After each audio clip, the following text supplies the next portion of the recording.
There's a house in television here. I'm going yellow. I need your attention. I want to share something with you. It was a brothel where prostitutes carried out the full expressions of the burdens of their lust. And they did that for several years, over 20 years. So they were valid altars of immorality, and incense of immorality that rises from that space perpetually. And then suddenly a man retired from NMBC and decided to buy that house and drove out the prostitutes. And he used a different paint to change the paint of the house, removed the old zinc and put aluminum zinc on top. And physically the house looked like it has been renovated. But unfortunately, all the tenants that moved into the new house, it is the quarrel of tenants sleeping with themselves that ended their stay in that house. So they didn't know why they were having abominable practices within the same small space. How the father of family A is sleeping with a 5-year-old girl of his neighbor, and the man is offended. While he is being offended, as they are talking in that anger, so that he will hurt this person too, he now told him that I am sleeping with your wife too. And the house scattered. And it was immorality in a way, a shade that was not, it was unheard of. And when a prophet came, he found out that your problem is not you. It is the government that is in your space. So you are helplessly at the mercy of the government within that space. So that house looks like a house, but in the realm of the spirit, it is a high place. It's a high place for the altar of immorality. That is how you can enter certain places too, and there will be a peculiar temptation that has been registered with those regions. That side you entered is a high place. It was Jacob that was running from his brother Esau, and he stumbled upon a high place on the earth. A place that when he woke up, the only description he had was, this is the gate of heaven. It was a high place, a place where spiritual activity was intense. It was Jesus that said to Nathanael, is it just because I told you I saw you under a tree that you are calling me the Messiah? He says, wait until you see the heavens open and angels ascending and descending upon the Son of Man. Wait until I become a high place. Have you come around some people and immediately they were not dressed badly, they were dressed very modestly, but the aura of lust is strong around them? Ladies, hear me.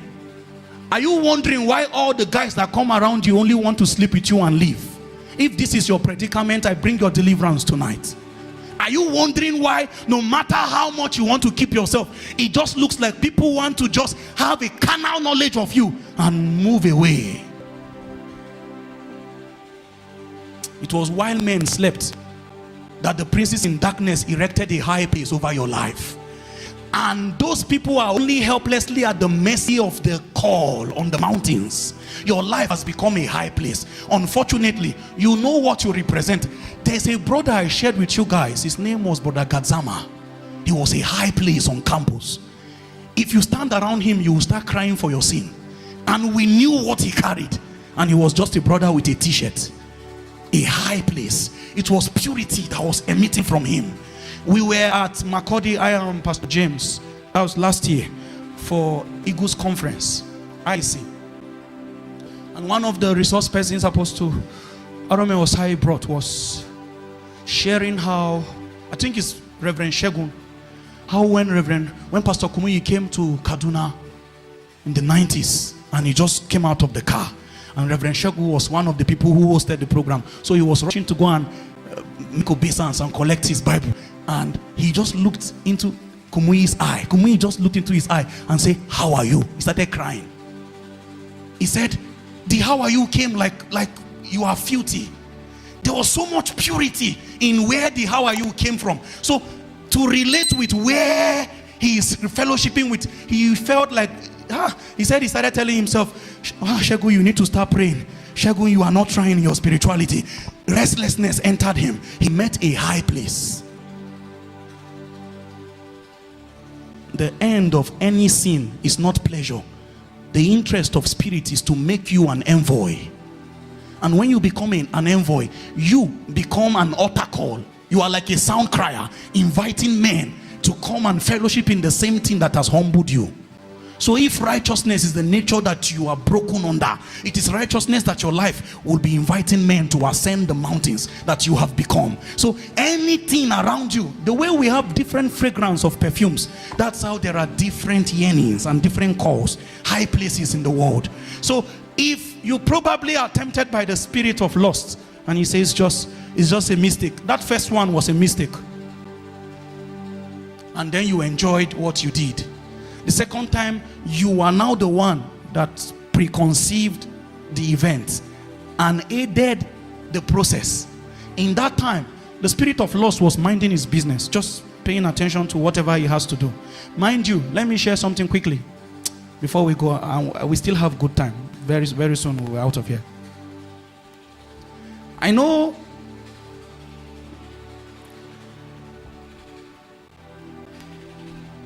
please just pay attention to what I want to share with you.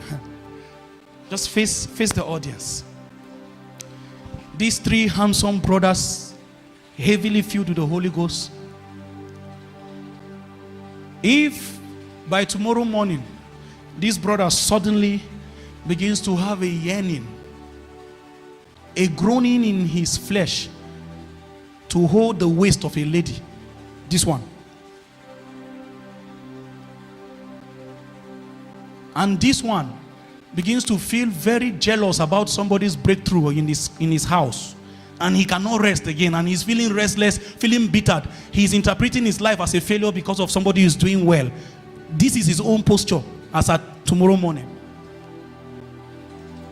And this guy finds out that he woke up with an unusual anger, a hatred for maybe an authority over him. The three of them here will be saying that, guy, see what Satan is doing. Everybody here too will believe that Satan is tempting this guy to commit immorality. Satan is tempting this guy with the spirit of envy and strife.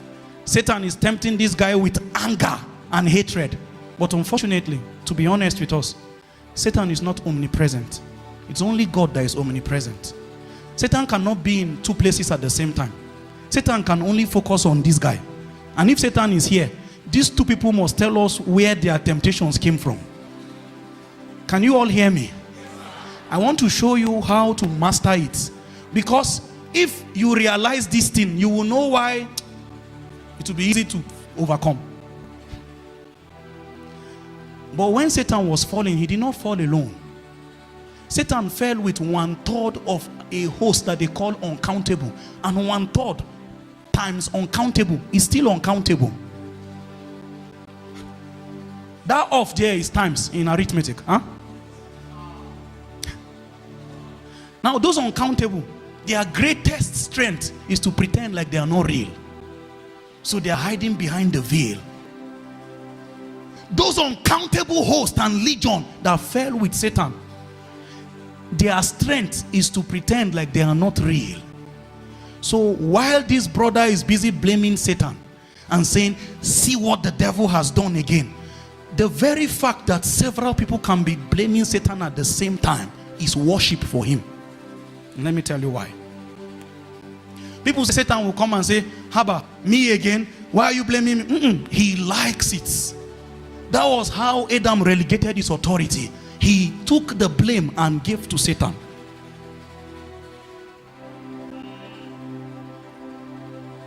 So a man will overcome first when he takes responsibility and say, it is the lust that is inside me that has created this temptation. The Bible says, when you are tempted, let no man say he's tempted of the Lord. It is the lust that is in you.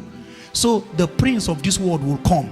He is coming to find what he can tempt you with. And that thing he will tempt you with is inside you. So Jesus says he came to him and he didn't find anything. So your fall came by something you already love. It's that thing you love that your temptation is built around. So it will be easy for the spirit of lust to come to this brother, and while the spirit is working on him, this brother will be saying Satan is at work again. And when you think Satan is everywhere, you will be conscious of Satan all the time. And anything you are conscious of is powerful, because actually in the realm of the spirit, consciousness is our only way we connect with God. Sin is a system that denatures and removes and reduces your consciousness of God, because it makes you think that God is offended, God is angry, so you don't think God is with you again. And once you lose your consciousness, sin does not make God move. The only person that moved was you. God remained. And sin will make that while you moved, you became less conscious of him, because you are more conscious the closer you are with him. So while you are thinking Satan is everywhere, you are conscious of him. And the more you are conscious of him, he is real in your life.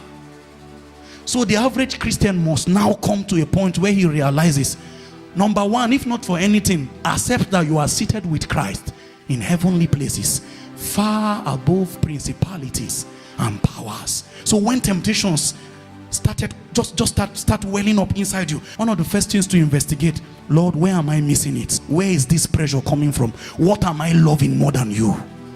It is when you ask this question, then you will find out that the very statement of Jesus will come for you. He will come and say, Simon Peter, lovest thou me more than this? You must love something in the world, actually. But once a man loves anything above God, that's your fall. So our pastor came and said, God told Abraham, give me your son, number one. Thy only son, number two. Whom thou lovest, number three. The idea is, if God must do business with you, nothing can be higher than him in your life. Anything higher than God is greater than God in your life.